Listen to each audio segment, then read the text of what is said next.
But I got my license and my contract was getting over. And I remember I got an offer from Scotia, spoke to my wife, and I was like, you know what, let's just take a break. And I remember we had a fight for at least a week between me and my wife because the money was coming, but I was still into a lot of debt and whatnot. I'm leaving something which is approximately $100. So my monthly billing was between $15,000 to $20,000, just sitting at home on your computer, not going to the office every day. Mm-hmm. So the money was big. So the risk was big. But I said, let me take that risk. But she was like, you're like fucked up. You're gonna, because of you, we'll be outside Tim Hortons holding cups and asking for money with 2 kids. It's not gonna work and blah, blah, blah. And I said, okay, give me 6 months. We'll figure out something. But anyways.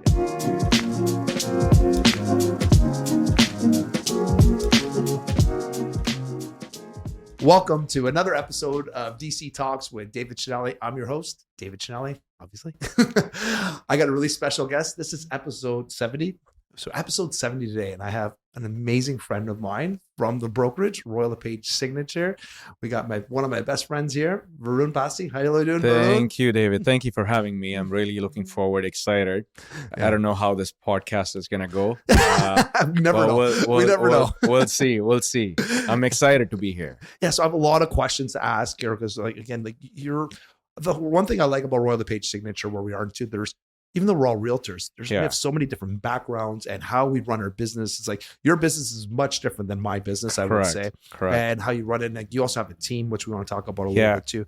But before we get into it, how did you start in this? Where did you come from? Where and how did you land at LePage Signature in Mississauga? How did it all happen? Yeah. So I'm one of those guys, David, who doesn't do a lot of planning. I don't analyze. I analyze, but I don't overanalyze stuff. So I came in Canada in 2009, from India, and I came here to become a pilot, but that didn't happen. I was supposed to fly 220 hours of single engine plane, whatever, blah, blah, blah. That didn't happen. Then I used to do some small accounting jobs here and there.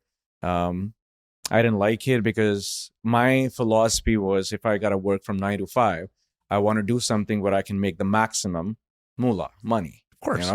So then I left that one. Most of the brown Indian guys are into IT, and everybody was just, all the time they're just talking about, I'm making $100,000, I'm making $100 an hour, and blah blah blah. And I was like, if you motherfuckers can do it, I can do it too. Even though I'm not as educated, my education is not that much. But I was like, but I have that energy that I want to do something. But what? I have no clue. I didn't have a path. I didn't have any uncle, dad who used to be in a business or whatever. It's just me. Either I figure out by myself, or I just keep doing the small jobs that I'm doing. Forgive me if I'm wrong, but you came to Canada by yourself, or did you have family here? No, I got married and I came here. Oh, you got married first? Yeah, I got married first. Oh, wow. So if you're coming from India or any other city to Canada, don't get married. Don't get married first. Come here, explore, because it's a different world altogether. And I don't think people realize how beautiful our women in Toronto are. Oh, man. I don't think people realize Don't let me start it. Yo, it's not going to my wife. Yeah, your wife might not want to watch this episode, just in case. It's because back home, you're just sort of exposed to a certain, butter chicken. Let's just put it that way. But when you come down here, you are surrounded by white, green, brown, red, whatever woman that you name it. Yeah. And it's beautiful. But again, I was 25 when I came. Okay. Now I'm freaking old, 15 years here. So anyways, long story short, pilot didn't work, small accounting jobs didn't work, got into IT somehow, cleared some of the certifications, SAP. I remember the first job that I got in Milton. And because every job that you're going to, they're asking 5-year, 10-year experience. Yeah. But how do you get that? You got to start from somewhere. So everybody was rejecting. I was like, fuck, I'm just going to fake it just to get into the market. So I did. And then this one guy in Milton manufacturing company, he hired me. But after a week or so, he figured it out that this dude he doesn't know shit. And he used to fuck me every single day.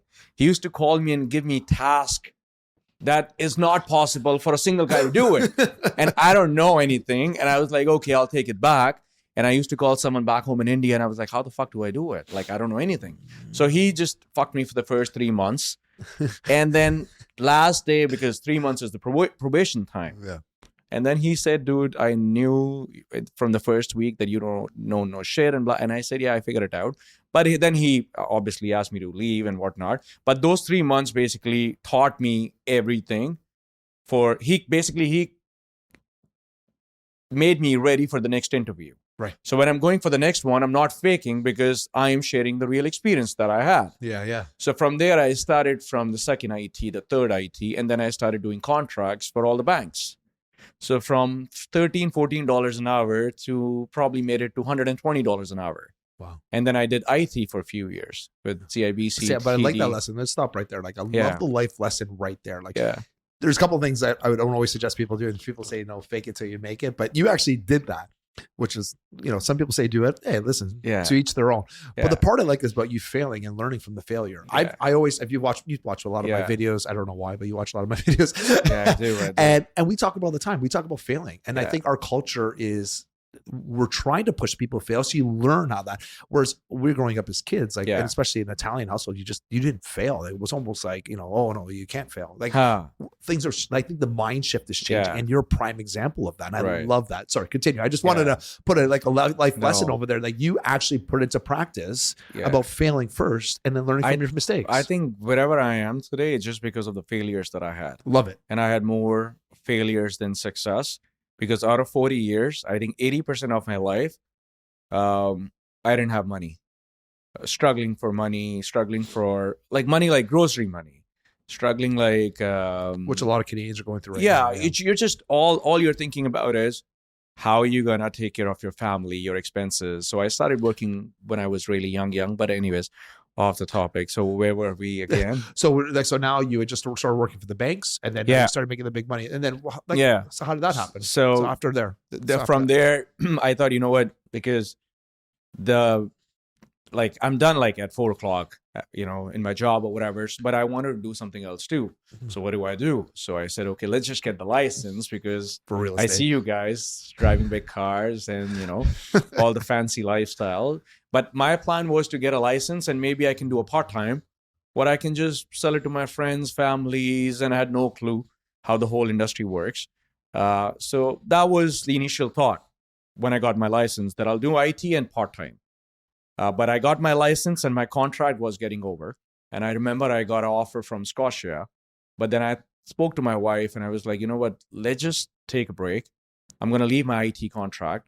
I'm going to do this thing for 6 months and see how it works. If it works, good. If it doesn't work, I'll go back to IT, right? And I remember we had a fight for at least a week between me and my wife because the money was coming, but I was still into a lot of debt and whatnot. And even my dad has a lot of losses back home. So I needed the money. So I took a huge risk. And it wasn't like I'm leaving a $15 or a $20 hour job. I'm leaving something which is approximately $100. So my monthly billing was between $15,000 to $20,000, just sitting at home on your computer, not going to the office every day. Mm-hmm. So the money was big. So the risk was big.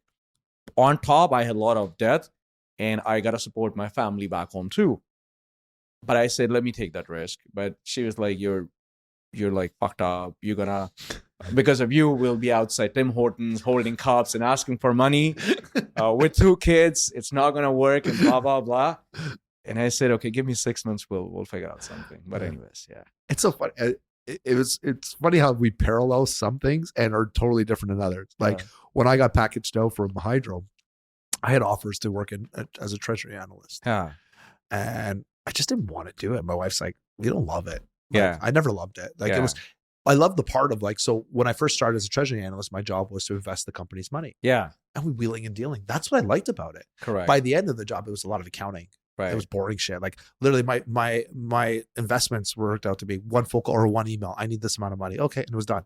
Like there's no wheeling and dealing, but that was the fun part, like talking to the banks and all that stuff. So when I didn't even think about being a realtor, but it's funny. My wife was like, like when I was doing my license, she goes, you should have done this a long time ago. Yeah. I never thought of it, but I didn't know how much realtors made. I didn't know the industry. I had no idea this stuff. And I've said this many, many times, but I remember I was getting about $110,000. I was working at Hydro as an analyst. I remember saying to my wife, is like, as long as I can make that, Yeah. or even less than that because the taxes are less, Yes. we'll be fine. Yes. And that's all I was worried about. She's like, yeah, go for it. Yeah. Yeah. But my wife at that point, I was encouraging, she already had 2 businesses, which I've helped her with her. So she understood the driving the amount of money. So we come from different mindsets, but it's just so funny. Like, yeah, my wife is the opposite. Like, yeah, go for it. You should be doing this. I think because the kind of choices that I've taken even before, it wasn't that successful. So she was always worried that, oh, he's going to take another one and we're going to be more fucked and blah, blah, blah. And we're going to have more dad.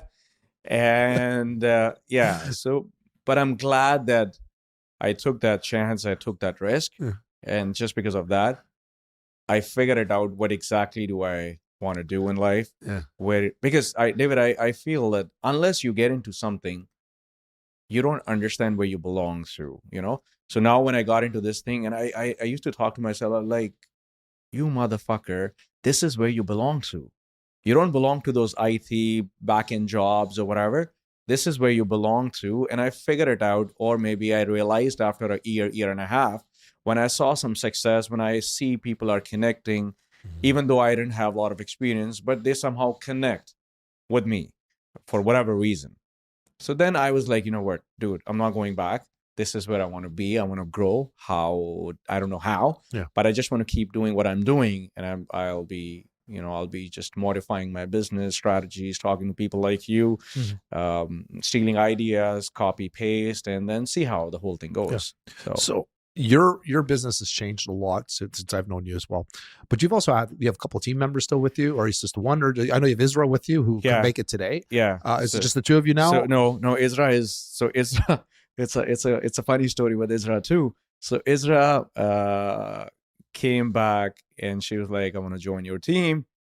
And at that point of a time when the market was really hard, and I said no to her twice.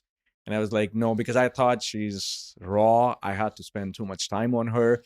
And I didn't have too much time because I was just running by myself. And I had another guy, Shahir, who joined me first. And then I said no. And then one day I called her. I was like, okay, let's do it. Let's see how it goes. But from that day till today, she's a partner. So me and Isra, we are partners in the business. Altogether, we have around 9-10 people. Oh, wow. Now. That includes marketing and admin. And then we have another 7-8 realtors who are basically just doing transactions. I didn't know that. That's good. Yeah. Look at you. Look at you, girl. All the transactions. Yeah. So you guys do a lot of, I know, pre-construction, right? Do you guys do a lot, or is that the main part of your business, or you just do it's just a mix? No, I mean, I always say this thing right from the start: beggars can be choosers. Right. So I never chose a path that I want to do just pre-con. It's just, for me, it's getting a lead, and then it depends on me and their profile, what direction do I take them? Gotcha. Whether on resale or pre-con. Like last year, we did more resale than pre-con. No way. Yeah. So we do both. We do this. We do some land development here and there. We do some private lending. So anything within residential, we take care of everything. Yeah. What I love about your team is that we talked a little bit off camera. I talked to Isra as well. We were at a leaders meeting. So our leaders, we have a Royal LePage. Our top earners, they get us. I love this. They get us together. We have an economic forum. Sometimes we'll have the coaches come in. Correct. And it's like, top earners, and we bounce ideas off each other. Correct. And one thing we were talking to Isra, you weren't there, unfortunately, but we have another agent that came in from the other office. And, she was saying, well, my language isn't great in English. I'm too scared to do videos. And I'm like, whoa, stop right there. I'm like, look at Varun and look at Isra. Like, you guys, one thing I love about your videos and your reels is you guys talk in your native language. And you mix it up. You do sometimes English, or sometimes you so she does a lot of in Arabic, and you do a lot in Indian. Like you guys switch it up. And it's a mix and match. It's a mix and match. Yeah. And why does that work? Because I know why it works, but I'm like, for my audience, like, people think like, oh, well, you're not going to all the audiences. I'm like, no, you don't understand. Like, you're hitting a specific mark. Like, how have you noticed that worked for you? Again, anything that I started, it wasn't never a plan. It's just, I figured it out that I gotta be in front of the camera. Otherwise I'll be one of those secret agents that nobody knows about it. So I just started making videos, and I suck on my videos and whatnot. Isra, obviously, she has that charm and whatever. Yeah. So her comes. So if you don't know Isra, you got to check. She's a very pretty girl. It's a very pretty girl. Yeah. So her comes out way naturally than mine. But for me, it's all about, I don't really care if it's ugly, bad, whatever. I got to put myself out. So I started back in the days making videos from my phone and blah, blah, blah. And if you go back and I'll show you some, you'll probably throw up. It was that Well, bad. we all started that way. Yeah. Like if you look, I said before, I remember sending Jeff Slide Up, so one of the owners, one of the videos of the market update. It was 7 minutes. It was raw. It was terrible. Yeah. 7 minutes of a market update. Wow. Who's watching that shit? Yeah. Like now we're down to like 90 seconds. I'm like, here's the highlights. You want to know more? Message me. I'm like, I used to go into every detail. Oh, this is what's happened. Like, and it was bad. Like if you look, you can search it on YouTube. It was done in our old bedroom at home with my wife's DSLR. And it's like, so yeah, like there's, and people thought like we talk about this on camera. Now we're a little more natural. We can do things like this. And it's a little bit natural. We didn't start out that way. Yeah. I think for me, it's I got to more focus on the process than the results. So I got to do some task no matter what without thinking, oh, should I get up at this time or not? I'm just up. Am I doing this? No, I'm not thinking. It's a routine. It's a discipline. That's right. Where I sometimes lack, but I try to stick to my calendar as much as I can. Mm-hmm. So when I started, did I know that I'll be here? No. But I think you just got to keep doing what you do and keep modifying your business model. And you guys started. So I remember I was talking to Chris Kukoc, and he's like, he was talking like, well, it was funny because Chris was on the last episode. What episode was he on? Remember? It was like, I remember. 50s. Yeah, it was in the 50s. So Chris is a really good friend of mine.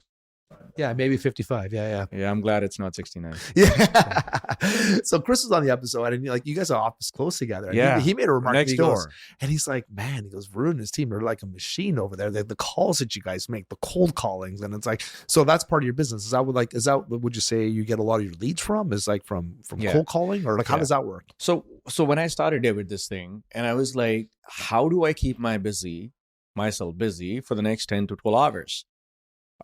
I don't want to wait for someone to call me. I don't want to rely on friends and family because I am nowhere right now. And when someone is trying to invest their $1 million, they would rather go with someone who has a name in the market. So no one would probably come to me and I have to beg for the business. And if anything goes wrong, the relationship is gone. So my approach was more on how to keep myself busy for the next 10, 12 hours. So I used to get those emails from other pre-con realtors. Yep. And I was like, you know what? I'm just going to start doing the same shit. So I used to go create my templates. I learned how to make ads. And then I started getting some leads here and there. And then, okay, I'm getting leads. What do you say now? Because, that's getting leads. I can, like, someone's joining my team right now. I can give you 50,000 leads. No problem. But you won't be able to even convert one because you don't know what you're talking about. Yeah, it's conversion. It's the big one. It's a totally different ball game, getting leads and talking. You should know what you're talking about. But anyways, I just started my whole journey from there. And then I used to get leads. That used to keep me busy. And then I'm just on the calls, basically falling flat on my face because I don't know what to say and whatnot. I'm new in the business. I basically started around the COVID time. When I thought that why did I change my industry? Because when it started in March, I thought we were all fucked. The business is gone, market is going to crash and blah, blah, blah. But people like you and myself, I think COVID helped our business. Oh, yeah. And I don't know what happened with you, but during COVID, and I've said this before, is like what happened. We were able to stop because the world's shut down. So me and my assistant after the first week were like, okay, let's revamp the business. Yeah. Where can we improve? What about the website? What about our process? What about this? And we just one by one, we just started banging it out. Correct. So after a couple of months when we were ready to go, it was like, we had everything ready. And it was like, and he compared us to like some of the people sitting on their asses. Some people never, let's be honest, some people still never recovered from COVID till this day because they sat on their ass and didn't do anything. And I'm like, but I think COVID helped you too. Like, you've done for me, well, it's about, for the first, like when it started, COVID started in March, first 3 months, I was like, okay, I got to go back to IT now because for me, it's not improving the process. It's about how do I start this whole thing that I just started. Right.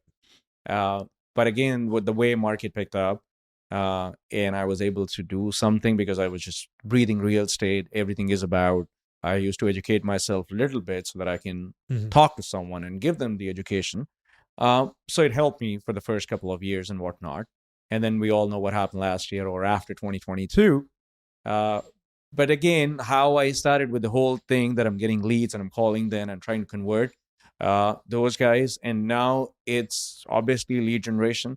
but a lot of referrals too, because I have a past clientele. So they call and they say, Varun, I want to buy this. I want to do this. I have friends and family, and we take care of those guys too. And then I assign one of the team members after talking to them what they're exactly looking for, and then we close the deal. Nice. Yeah, and then you've created a process that throughout the way of again, everybody does it a very, very different way. Correct. Yeah. I think for us, the objective is same. For you, for me, we are helping our clients to do those transactions. But how do we get there? Your model is way different than mine. Chris is way different, and someone else's team is probably way different. But the objective is just the same, right? So for the education wise, how did you find, where did you find the best education? So if somebody's like a realtor looking, where did you find the best? Like I like our brokerage because we have a lot of options they keep teaching us, but you yourself, did you get from our brokerage or did you go outside the brokerage to find to find out about the business and mentality and how to work and run a business? I think it's you learn when you're on the field. That's where you learn the max, I mean, how do you learn swimming when you're in the water? Because you got to save yourself. So when you're talking to clients and when they're asking you questions and you don't know what to answer, you go back, you Google, you talk to other people, you figure out a way.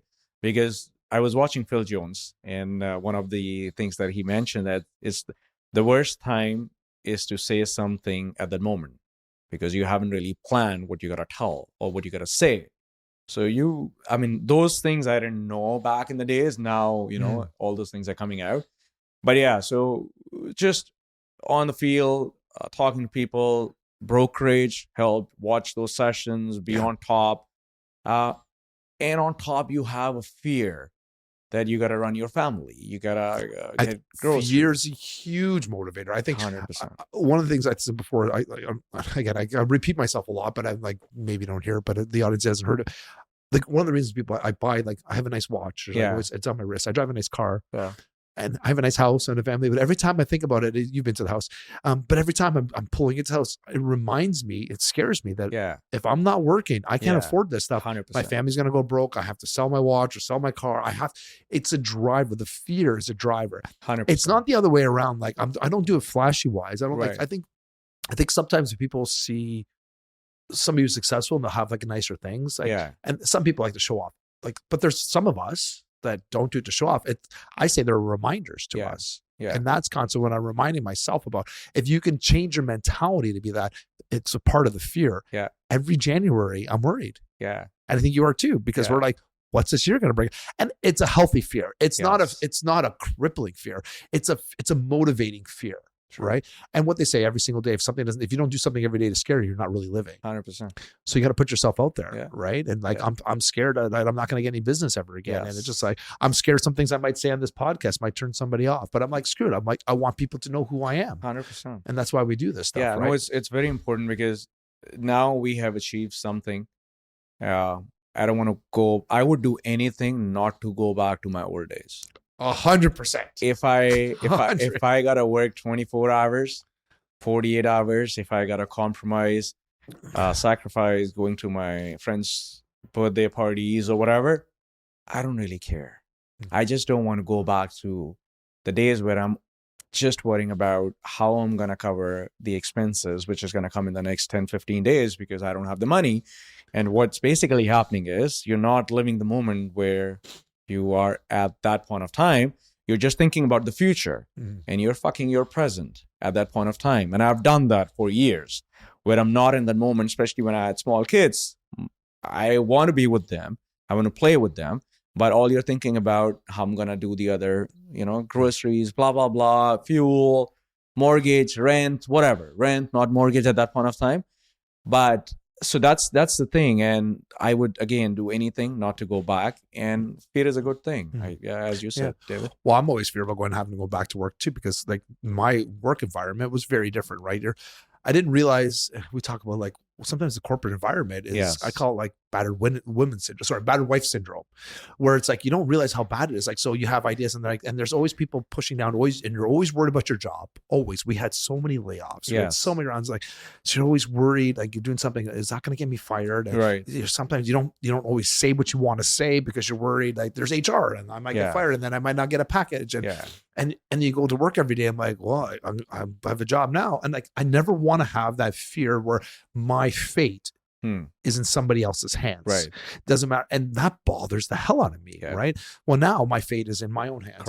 If I don't earn a living now, it's my own fault. 100%. And that's it. And I like the commission base too. And I like the fact that, and I like the fact we're helping people. Right. That's huge. Well, and I keep saying this over and over again, my job, but before I was already making rich people rich. Yeah. That was my job. Yeah. Like, think about that. You're making a rich corporation more money. Now, my job was to get them more money. Right. And like, who are you really helping? Yeah. Whereas us day to day, like I had just had a deal with a client. So now she's a client. I haven't seen her since I was in grade 7. Oh, wow. Grade 7. And it was funny. She messaged me on LinkedIn a couple months ago and she's like, hey, do you remember me? And I said, of course. Like, we were friends back in the day. She came in grade 6 and then she was a year older than me. So great. I've known her since grade 5. Yeah. But literally she graduated a year before and I haven't seen her since grade 7. Right. But she found me on social media. Well, she's always been looking for a home and like had another agent. It didn't work out. I was able to help her get into a house. Right. And now we're trying to transition from her condo out to house. And the joy that she had, she goes, and she just keeps saying, like, I don't think you understand, like, well, how much you've helped me. Yeah. And it was just nice to hear. Yeah. You know, it was one of those things. It's like, that's why we do this. 100%. Sure, the money's good. One thing's work out. But sometimes the money's like this first quarter we've all had, like I said before, I did like 13 leases. Yeah. Like there was no sales. It was slow. Yeah. And that's why you start at the beginning of the year. I'm like, shit, am I gonna be able to feed my family? You get those things running in your head, right? But anyway, my point is, things will start to work out. You help your family. Yeah, I mean, there's nothing against on someone who is doing 9 to 5. I think we all got to ask ourselves, what sort of a lifestyle do we want?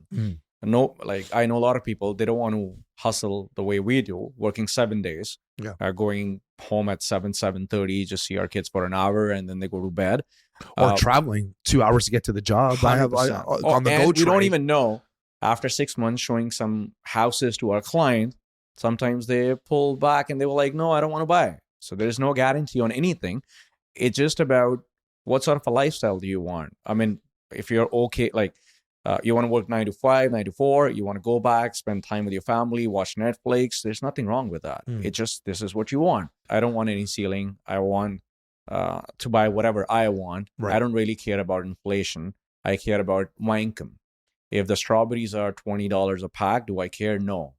How much am I making? Am I making X, Y, Z? Right. So that I don't have to care. Like, I don't have to care about where the inflation You're not on a fixed income, right? If things cost more, we just got to work harder. 100%. Yeah, so that's my objective. My focus is that I want to work on my income more than worrying about something which is not in my control, inflation and blah, blah, blah.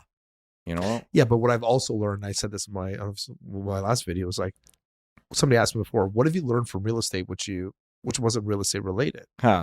And the answer was, not everybody's made to be an entrepreneur. Oh, 100%. And there's a lot of people in our office, let's be honest, they don't know how to balance checkbooks. They don't know how, they have no idea to save money for taxes. They get all their money as a commission. They spend all of it. And I'm like, you can't do that. Yeah.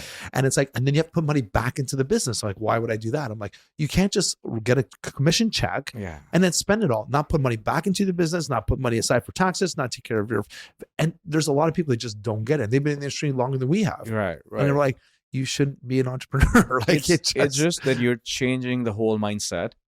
Like you're opening a restaurant where you're probably investing $200,000 and the revenue might start getting after a couple of years or 3 years. But with our profession, people think that they're going to get the license spending $5,000 and they will start making millions on the first day. Welcome to my world, my friends. It doesn't work that way. And I have so many of my clients who wanted to be a realtor. Yeah. And I always encourage everybody. I was like, sure. Because when I started and I asked a few people and everybody has sort of discouraged me. And it was because it's sort of a competition or whatever. Well, 75,000 of us. Yeah. So they were like, no, why do you want to? There's so many of us and blah, blah, blah. But I always tell them, go do it. Why not? Sure. You know, see whether it works for you or not. So Yeah, I always encourage people to, but I always ask them before you want to get your license. Yeah. I said, well, what's your motivation? Yeah. If your motivation's money, I'm like, yeah. Think about it. Every time you go for a job interview, you're competing against 75,000 other people. Yeah. Like that's exactly what it's like every single time. And like, you have to understand. It's like, so you may be better if you're looking for numbers wise, you might be better off getting a job. If you just want to make the money, your motivation has to go beyond money to be a realtor. Right. No, 100%. Because that's how they calculate, right? Any business that you're starting, they calculate, oh, if I just do one transaction a month, that's going to bring me $15,000 just, for the sake of the number. And then 15,000 into 12, oh, that's a pretty decent money and blah, blah, blah. But did you see the stats for last year? Yeah. Did you see how many people did 0 deals? Oh, yeah. 47%. Yeah. There's 1 to 6 deals was 43%. So 90% of the agents didn't even do 100%. a deal every 2 months. 100%. Yeah. No. So like that's the wrong mentality to look at. You got to again, if you're passionate about it, if you love it and you want to help people, and there has to be other motivators behind 100%. Money. Otherwise, listen, it's just you're going to be a statistic, one of those of the 90%. 100%. See, you can only do something for 24/7, 7 days if you really like it. Mm-hmm. Anything, right? I didn't like my previous job, and I used to log off even way before 5 o'clock because that wasn't my thing that I want to do it. This job I do 7 days. I only take offs in December, and I work like straight 7 days, 24/7 or whatever, minimum 12, 13 hours a day because I love what I do. Mm. Money will come, but my motivation is to build those relationships, help people, so on and so forth. Money will come. Money is not a problem, in this business or any business for that matter. So yeah, you got to love what you do, and that's the only way to succeed. Love it. Yeah. Well, I was going to ask you, maybe those are the words of advice as we wrapping up, but yeah. So any words of advice, somebody wanting to get into real estate, I think you just said it right there, but is there another, if somebody comes to you and said, hey, Varun, I want to be a realtor. Yeah. Do you have one piece of advice you would give me to do? Where do I start? What do I do? What would you tell them to do? That's a tough one, eh? So we interview a lot of agents from the office too, and there's a set of questions that we ask. Like you gotta be, if you're okay to be uncomfortable in every possible situation, and you're okay with that, go for it. If you're okay to sleep for 5 hours in work, if you're okay to knock doors, if you're okay to talk to people, if you're not worrying about getting money on every 15 days. So whatever life that you're living right now, you're comfortable, you got to be completely opposite and be uncomfortable on every freaking situation that you can think of. If you're okay, maybe go for it. If you're not, if you think that these are the things that I can do, like there's nothing which is I can do. You got to freaking try everything and see whether it works for you or not. Love that. When you're running the business, I throw a lot of money on marketing. Some months I don't get that ROI that I'm looking for, but that doesn't really matter. It doesn't really stop me. Next month I go even harder because I gotta recover or I gotta be where I want to be. Right. So you gotta take risk. You gotta stop over analyzing. You gotta just work on the process. 13, 14 hours a day. You gotta work. You gotta know what exactly you're doing. You shouldn't be someone who's getting up and thinking, what do I do next? So that comes, it's not going to come the first day or first month or first year. That takes some time to get to the mindset that we are in right now, David. But that's one of the things that I would say that. So I like that. Yeah. So your piece of advice for those of you, so Varun is saying, if you can be comfortable with being uncomfortable for the first 6 months to a year. I think even Michael Snothers, one of our managers, said, he goes, you know what? Even financially, he goes, get a line of credit. Yeah. You're gonna have to live off of that for at least the first 6 months. I blew so something funny that I didn't mention. So I was doing a lot of deals, and then I started buying pre-construction properties for myself because I thought the commission, I'm gonna get it on time. And I can take care of the pre-construction that I'm buying, but it doesn't matter. It doesn't work that way. And I was buying right, left, and center. And I pulled out money from my credit cards, from my line of credit to pay the installments. I'm not saying that you should follow that. Please don't do that. But it's just that certain things that I wasn't aware of. But I'm glad that I did. Again, that risk, because it's going to pay me off because the timing was good. And I'm closing some properties this year, next year, so on and so forth. But I worked my ass off to get where I am today. There is no shortcut.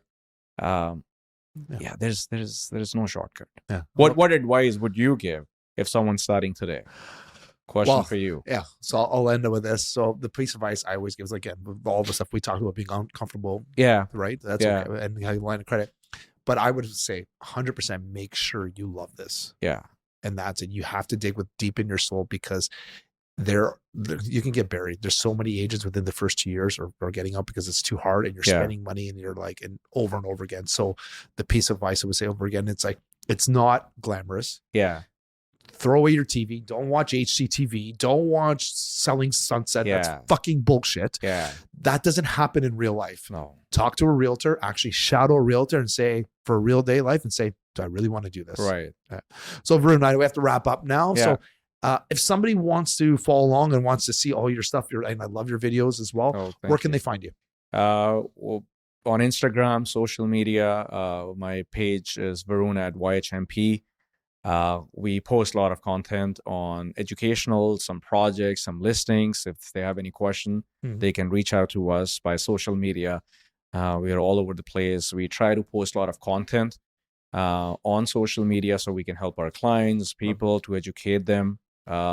Because buying real estate, buying your own house, buying an investment property in GTA outside, it's not a smooth process. But if me or David or someone can get into that process with you and try to make that process a little smoother, that's our job, and that's what we try to do. So follow us on social and whatnot. Yeah. And if you're watching or listening to this podcast, we always ask you like and subscribe, share it, because that always helps the podcast and it helps us keep going. If you have any comments you want to make as well, we love the comments. Also, if you have any topics, because we do like, Owen and I like to get into our conspiracy theories. So we want to see some of your conspiracy theories. We love that stuff too. So yeah, please feel free, like and share, and we'll see you next episode. Thanks for following along. Thank you, David. Thank you, guys. Thanks.